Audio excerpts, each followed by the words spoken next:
10 November school of management sciences SMS ने अपने बहुप्रतिष्ठित 30वें स्थापना दिवस समारोह आधारशिला की शुरुआत एक भव्य उद्घाटन समारोह के साथ की। इस कार्यक्रम में मुख्य अतिथि के रूप में संपूर्णानंद संस्कृत विश्वविद्यालय के कुलपति प्रोफेसर बिहारी लाल शर्मा उपस्थित रहे। प्रोफेसर शर्मा ने संस्थान के 30 वर्षों की शैक्षणिक उत्कृष्टता की प्रशंसा करते हुए कहा कि इस संस्थान ने अनगिनत युवाओं का पोषण किया है जो समाज के लिए मूल्यवान संपत्ति बन चुके हैं। उन्होंने विद्यार्थियों को एसएमएस मराठी द्वारा दिए गए मूल्यों को आगे बढ़ाने और हर चुनौती का सामना दृढ़ता और ईमानदारी के साथ करने के लिए प्रोत्साहित किया। उद्घाटन समारोह में बतौर विशिष्ट अतिथि उपस्थित प्रोफेसर दुर्ग सिंह चौहान, पूर्व कुलपति अब्दुल कलाम तकनीकी विश्वविद्यालय लखनऊ ने समाज को आकार देने में शिक्षा की बढ़ती भूमिका पर जोर देते हुए कहा कि आज शिक्षा किताबों से परे है, जिससे लगातार नवाचार को बढ़ावा मिल रहा है। उन्होंने कहा कि इस संस्थान ने लगातार छात्रों को ये अवसर प्रदान किए हैं जिससे वह तेजी से बदलती दुनिया में उत्कृष्टता प्रदान करने के लिए तैयार हो रहे हैं। उद्घाटन सत्र का संचालन आधारशिला की संयोजक प्रोफेसर पल्लवी पाठक ने किया।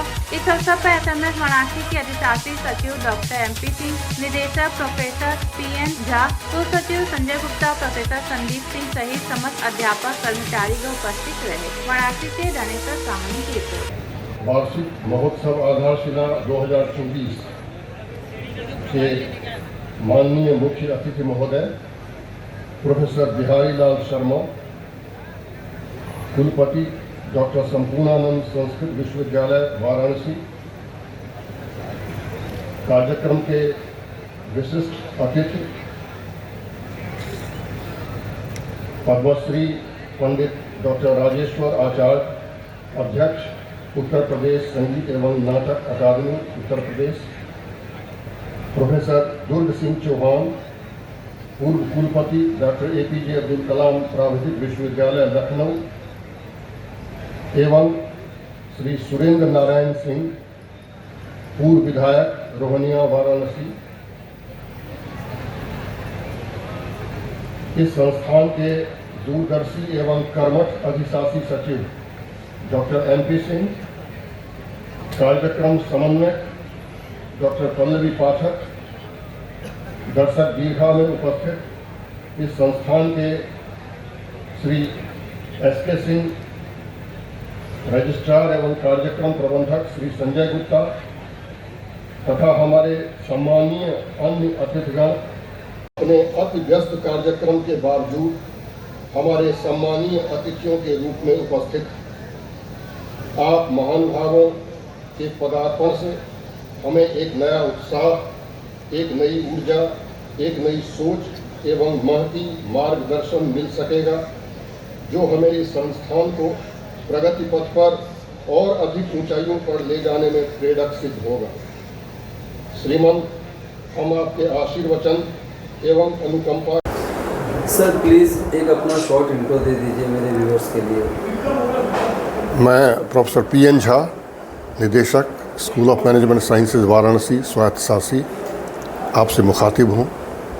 आधारशिला स्थापना दिवस समारोह पर चल रहा है, क्या कहेंगे आज के अवसर पर? इस बार हमारा 30वां आधारशिला समारोह है और जैसा कि अब पहले भी हमने बताया हुआ है, आप जानते हैं कि हम अपने सभी जो स्टेक होल्डर्स हमारे हैं आज उनसे हम विधिवत जुड़ते हैं, एक मौका देते हैं, उनका स्वागत करते हैं। हम लोग साथ साथ बैठते हैं, कार्यक्रम होता है रंगारंग हमारे छात्रों के द्वारा।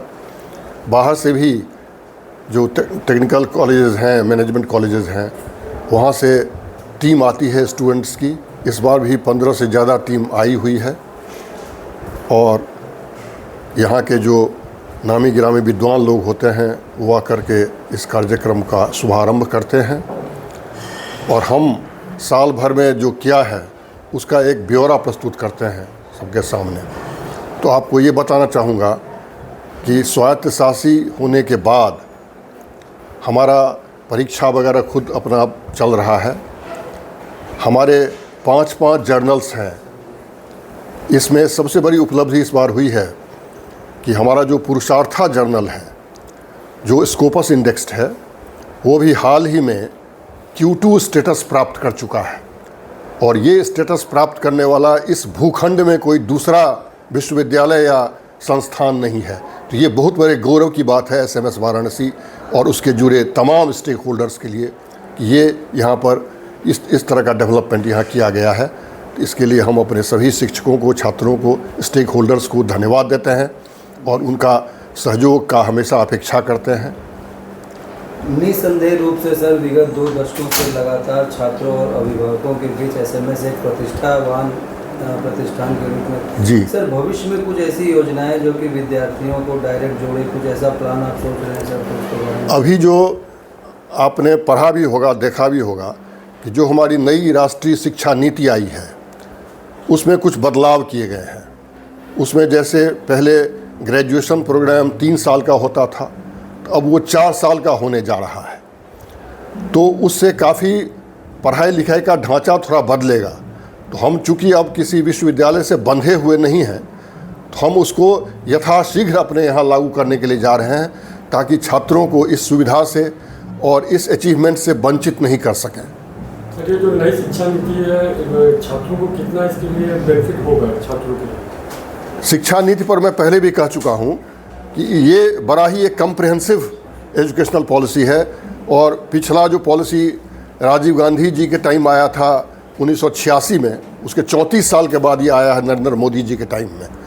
तो इसमें सभी तरह के जो पठन पाठन हैं, खास करके जो कला कौशल है, कौशल का क्षेत्र तो बड़ा ही विकसित है।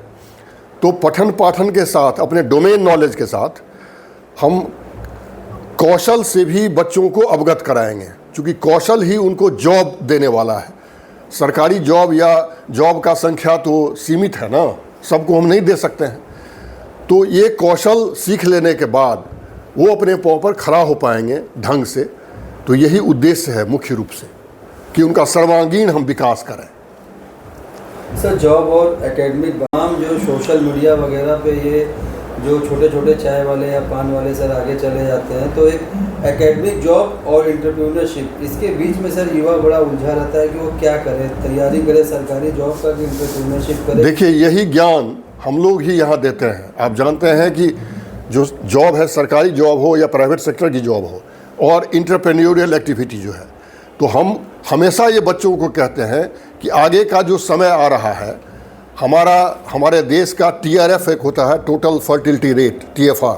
तो TFR जो 50 के दशक में 5.9 था, करीब 6 के आसपास था, यानी कि एवरेज 6 बच्चा हर महिला को हुआ करता था। अब वो आकर के गिर गया है, बहुत कम हो गया है, 2 से नीचे आ गया है। और 2.1 जो लेवल है वो पॉपुलेशन रिप्लेसमेंट का लेवल है, क्योंकि उस पर बैलेंस रहेगा। लेकिन उससे अगर कम होना, इसका मतलब आप अंदाज़ा लगा सकते हैं कि हमारा जो पॉपुलेशन है वो धीरे धीरे कम होता चला जाएगा और एजिंग पॉपुलेशन है वो बढ़ता चला जाएगा। तो इससे ये होगा कि हमारे जो युवा वर्ग हैं उनके कंधे पर ज़्यादा भार पड़ेगी, बूढ़े माता पिता का। तो उस भार को वहन करने के लिए उनको शक्ति चाहिए, पावर चाहिए, पैसा चाहिए, एक सुरक्षा चाहिए।